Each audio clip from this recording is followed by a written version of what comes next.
सुंदर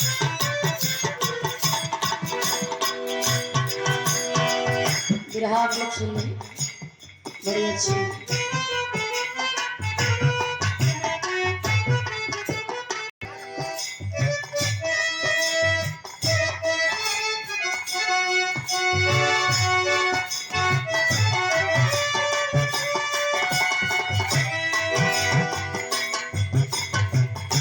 प्यार के हुआ और से शादी के हुआ और से दुख होला कष्ट होला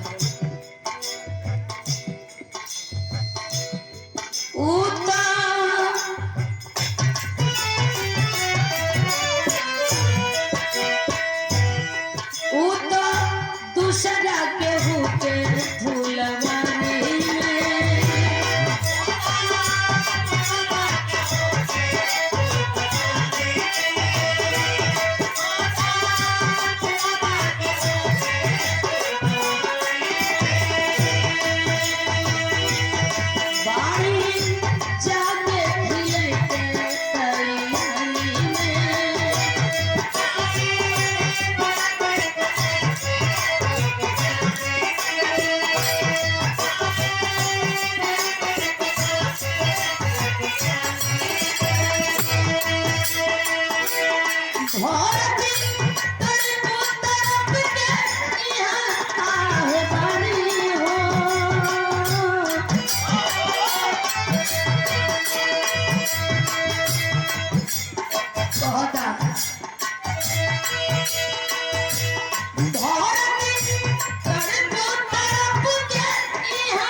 राजाओं का नाम चाहे राजाओं का नाम हो।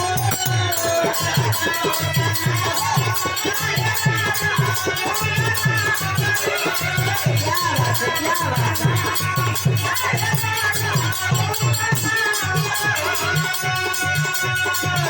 राजाओं का नाम चाहे राजाओं का नाम हो।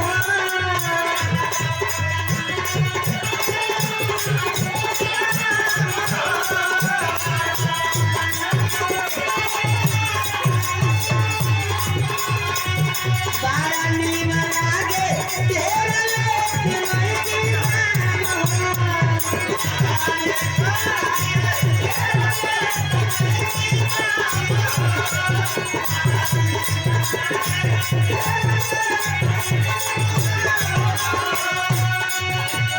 और ये हजारों हजार रुपया हमारे भैया की ओर से भैया का ही फरमाइश रहल।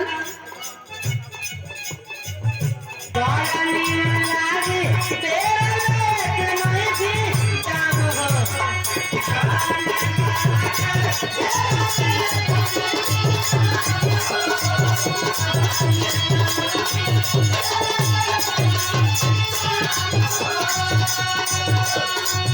निकला हो निकला जल्दी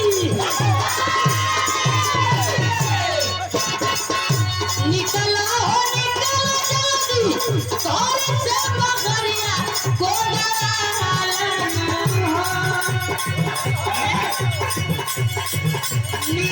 हो निकला जल्दी कौन से बकरिया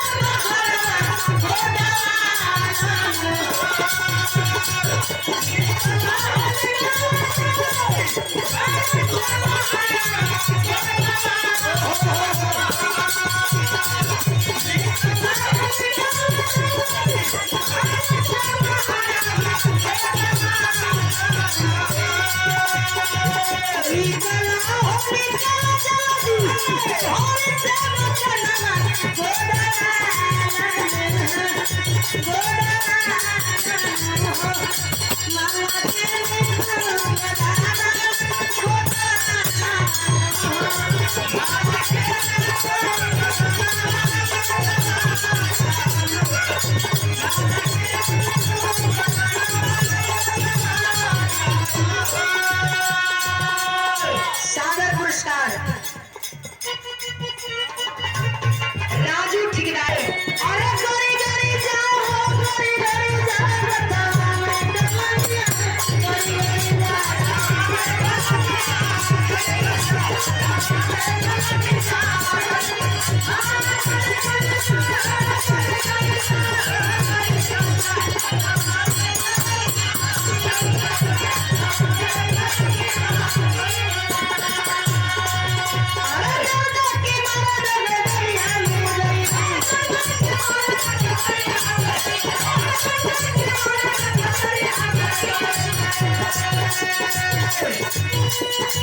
तो वो कबारा ताड़ा है भैया लवर वाले कबारा ताड़ा ये सादर पुरस्कार चंदन में खोलगी सबके खोलगी जय भीम नमो भाई कहल गई। अरे दादा की मारा तो गोरी आगे अरे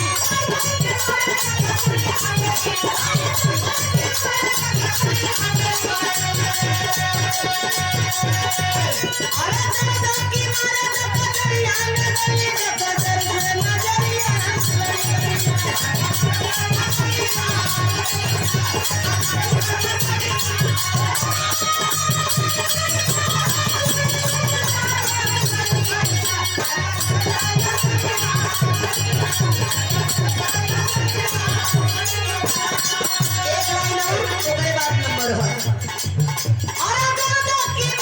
सड़किया बगल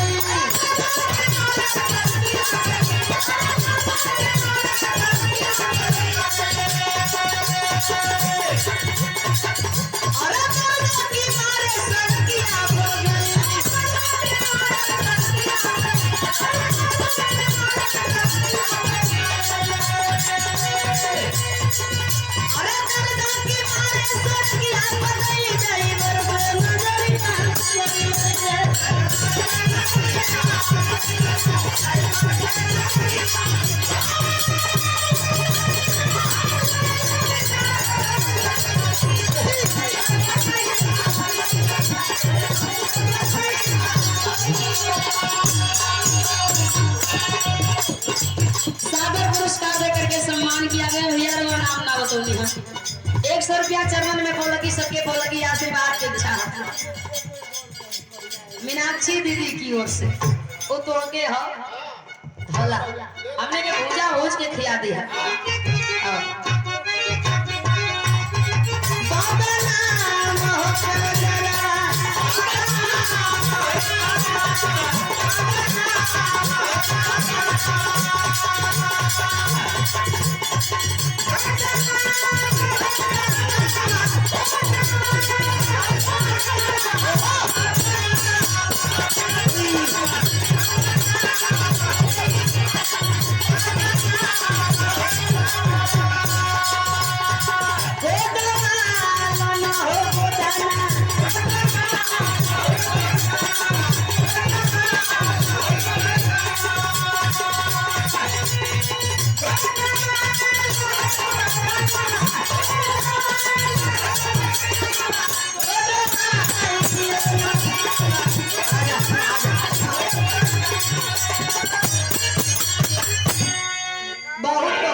ऐसा मत कर मेहरारू कहे कहल का चाहता रहे निर्वसी कहन जहिया से आई बानी मरला की नोच बकोट के धर दिहला मर्दा कहे कि सुना का कहे हल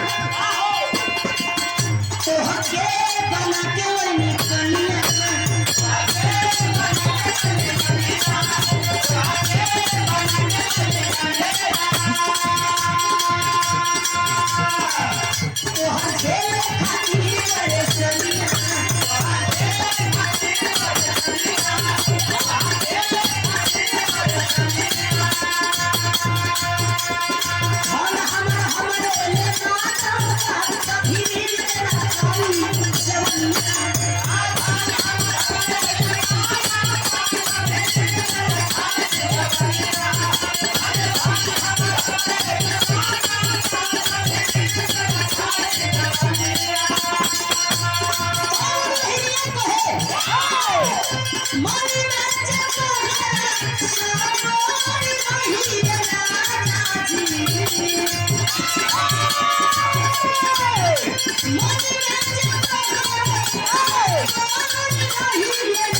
जिया ना करब कुछ दिन चली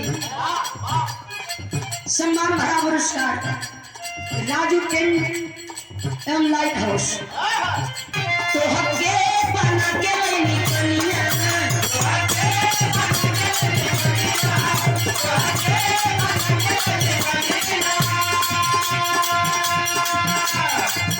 तो हर झेल खाती मेरे सनिया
जदि धीर हेलो ए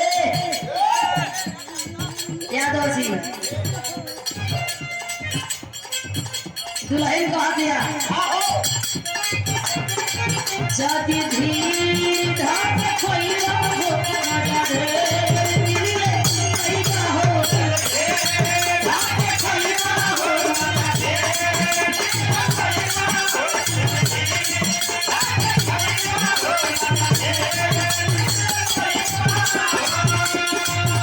सावन के आसे मुगो करके पिया से मुगो सावन के आसे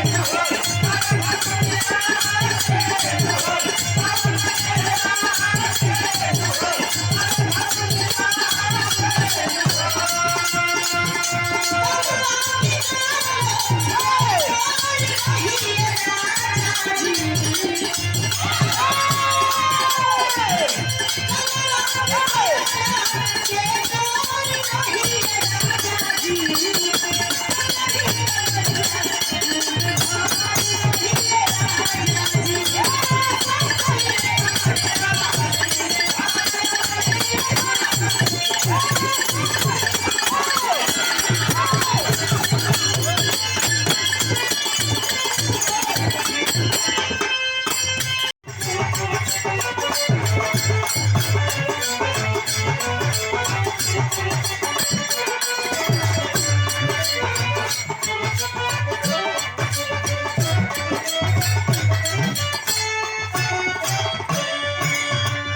बेचन गुरु जी जेके हम कबो देखबो ना कैले लोग पिया परदेस गइए तारी लागे टोपिया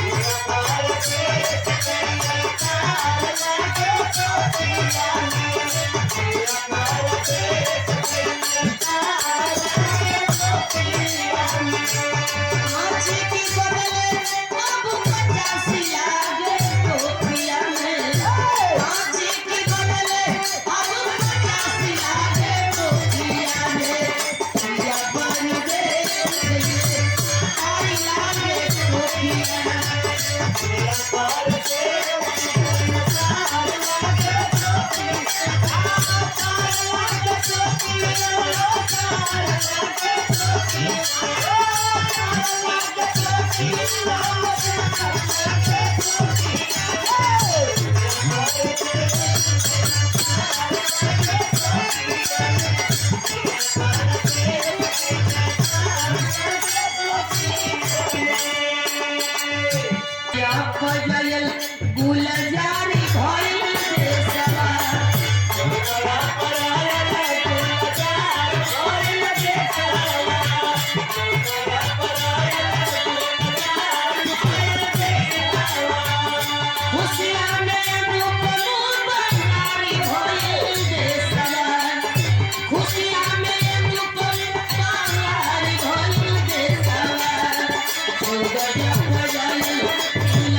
साहब का जन्म हुआ।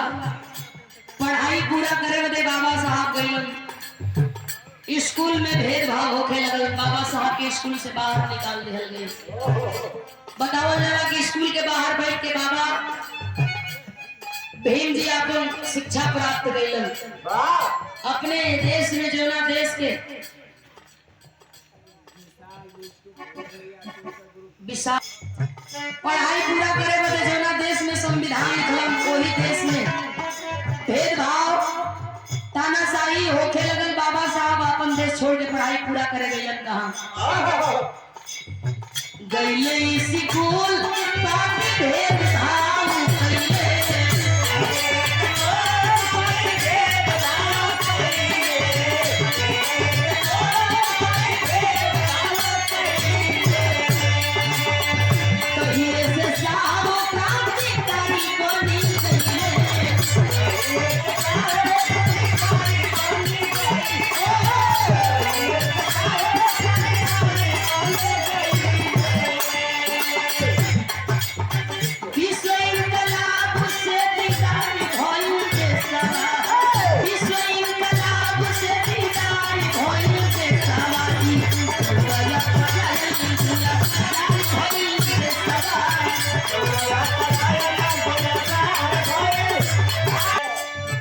आगे पढ़े पापा जी पिलाए पीछे मिल गई।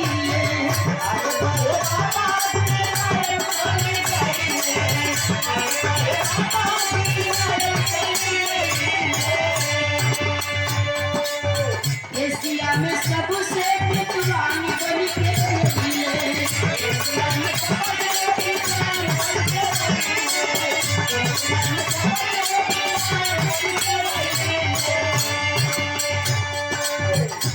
बाबा साहब एशिया में जा करके पढ़ाई पूरी कैलन। पढ़ाई पूरी करके अपने हिंदुस्तान में जब वापसी कैलन, गरीबन का गरीबी और तंगी देख करके, दलित समाज का हाल देख करके बाबा साहब के रहन आ गई। बाबा साहब सोच लेहन कि चाहे अकेले ये लड़ाई के लड़े के हुई, लेकिन दलित समाज को जो अधिकार बाबू दिया के रहो। यहाँ के 4 गो परिवार में गार्जियन के होकर बना दिया जाए, आदमी कपाट फोड़ के मर जाए।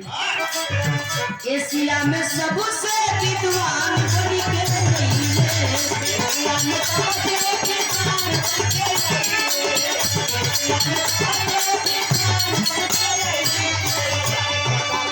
विश्व में जहान सरदार भइल देशवा। विश्व में जहान सरदार भइल देशवा की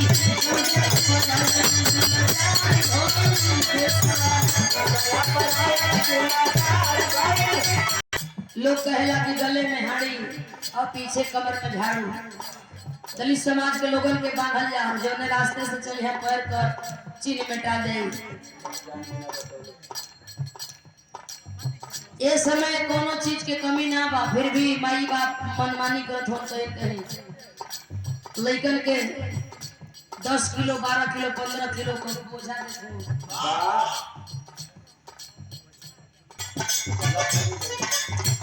लखले गरीबवन का सही दूरा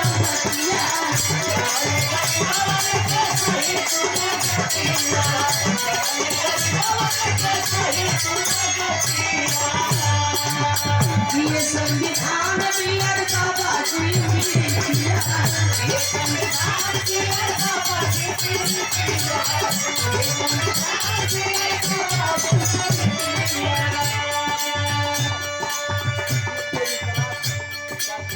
विश्व इंकलाब से दीदार भइल देशवा।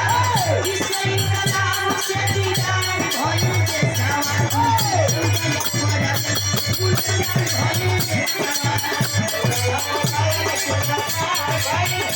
असली जयंती का मजा हीरो आई।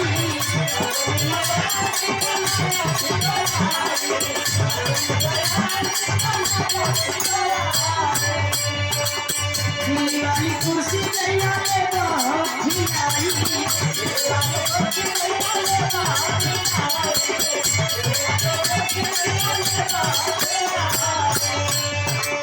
अरे राम जी की मीनाक्षी कि अब तुहार भइल देशवा एक अच्छा बढ़िया लेला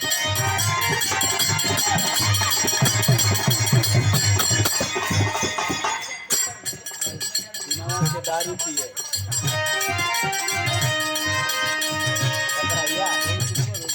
ले लगता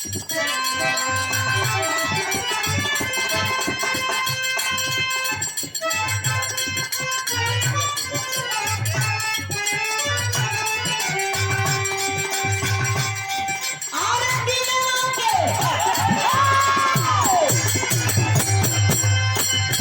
उए दारू पिए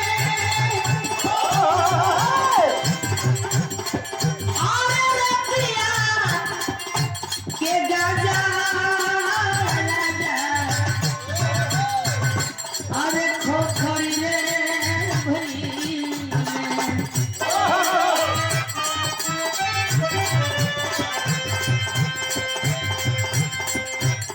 खोखर भइले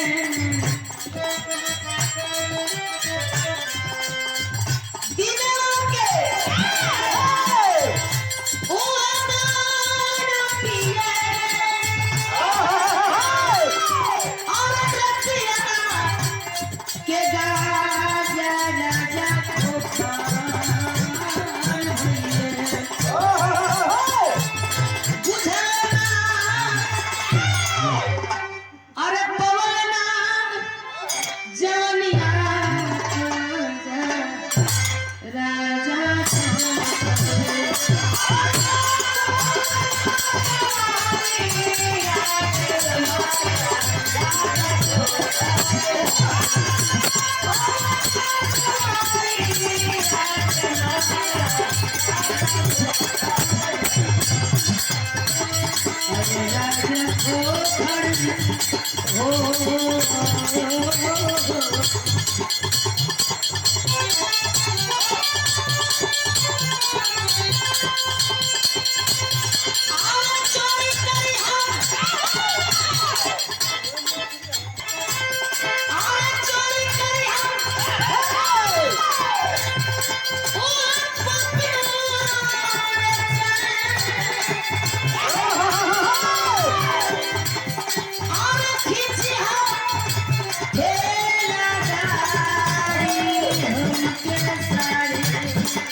चढ़ली जवानी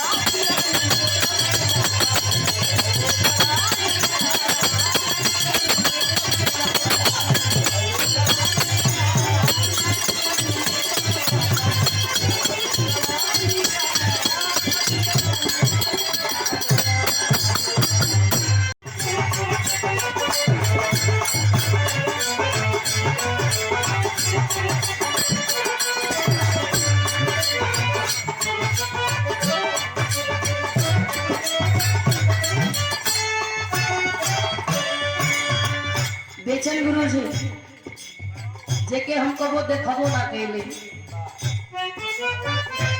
लोग बजायल गुलजारी भइल देशवा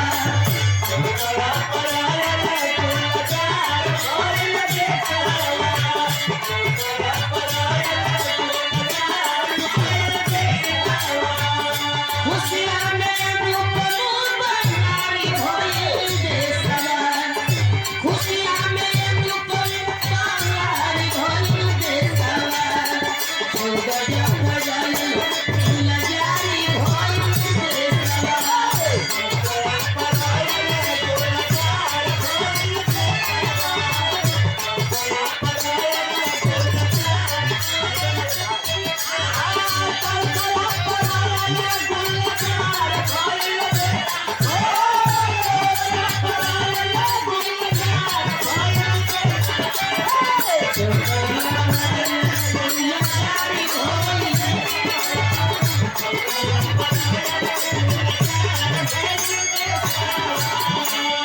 तुगे मजेदार में गरीबवन कन्हैया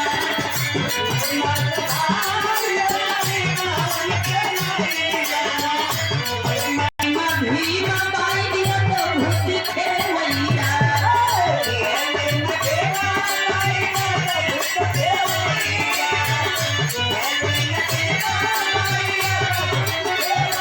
राम जी राव के मनवा में प्यारी भइल देशवा राम जी राव के मनवा में प्यारी भइल देशवा बजायल गुलजारी भइल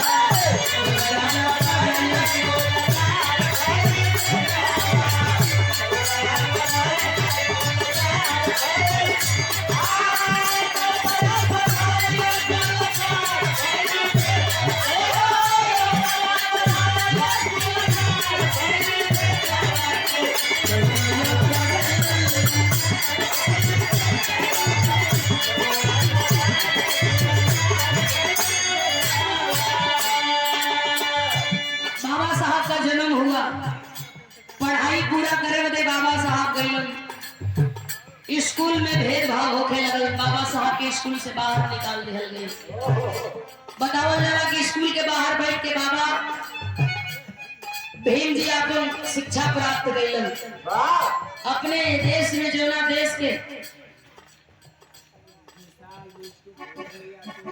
विशाल पढ़ाई पूरा करे बदे जो ना देश में संविधान लिखलन वही देश में भेदभाव तानाशाही होखे लगल बाबा साहब अपन देश छोड़ के पढ़ाई पूरा करे गइलन कहां गइले स्कूल ताकि भेदभाव कइले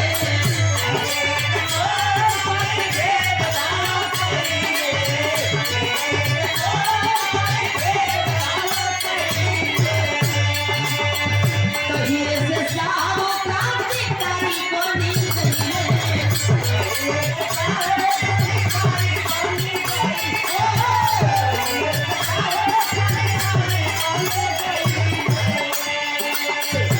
विश्व इनकलाब से दीदार भइल देशवा विश्व इनकलाब से दीदार भइल देशवा बजायल गुलजारी भइल देशवा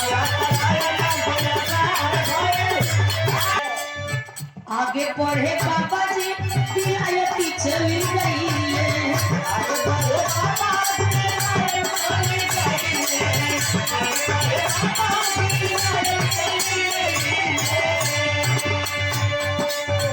एशिया में सबसे विद्वान बन के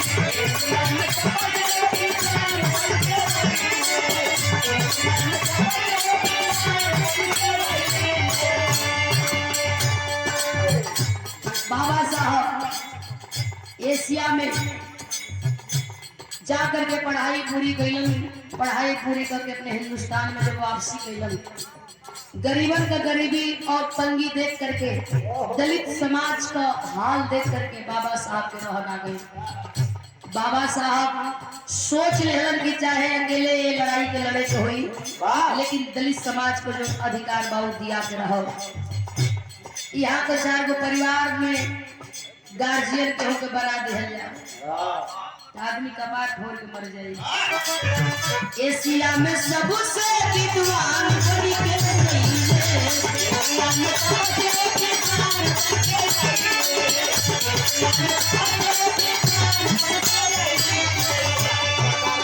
विश्व में जहान सरदार भइल देशवा, विश्व में जहान सरदार भइल देशवा की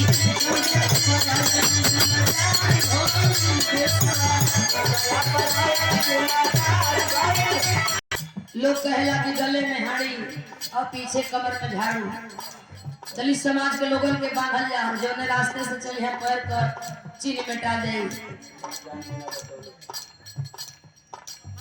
ये समय कोनो चीज के कमी ना बा, फिर भी माई बाप मनमानी करत हो तो कहीं लइकन के 10 किलो 12 किलो 15 किलो को बोझा देते।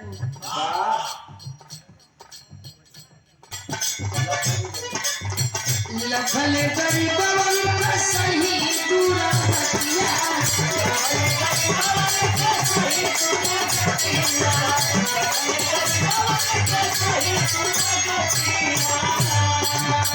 ये संविधान बियर का बाजी किया, ये संविधान बियर का बाजी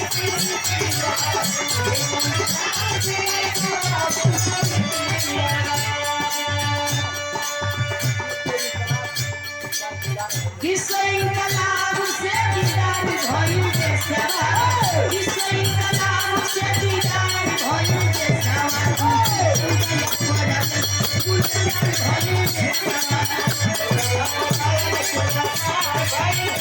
असली जयंती का मजा हीरो आई।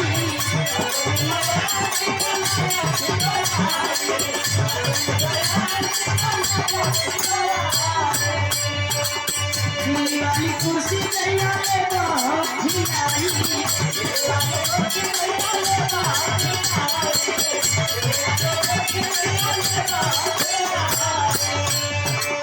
अरे राम जी मीनाक्षी अब तुहार भइल देशवा।